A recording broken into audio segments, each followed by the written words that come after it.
Suzy Wolff, la femme de Toto, du coup, déclare que la fin de saison de F1 la rend malade. Elle en appelle aussi à des changements dans la FIA.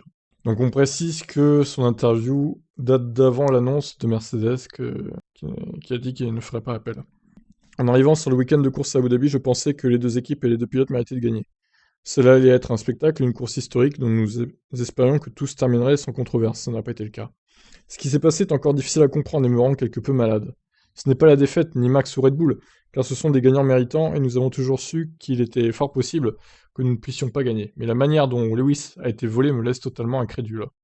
Donc elle accuse Michael Masi dont les décisions ont décidé de l'issue du championnat. L'Écossaise souligne l'acceptation de la défaite dans le clan Mercedes. La décision d'une seule personne au sein de la direction, qui a appliqué une règle d'une manière qui n'a jamais été faite auparavant en F1, a décidé à elle seule du championnat du monde des pilotes de F1.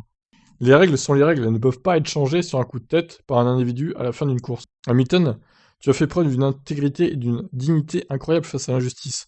Tu es le plus grand de l'histoire. La manière dont se terminent les derniers tours dimanche, ceux qui savent le savent, même ceux qui ne peuvent pas se résoudre à l'admettre.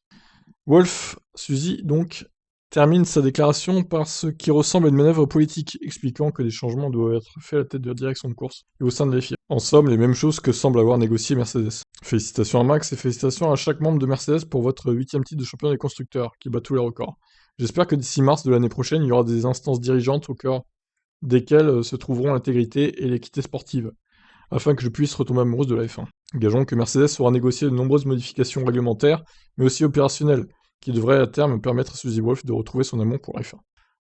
Ok, cette dernière phrase, quoi. Alors, on s'en fout un peu que Suzy Wolff retrouve son amour de la F1, pour être honnête. Hein. Ce qu'on veut, nous, c'est des règles claires, un règlement qui s'applique de façon constante et qui change pas d'une course à l'autre, en fait. Donc voilà, pour les déclarations de Suzy Wolff, je vous laisse réagir. Ciao, ciao.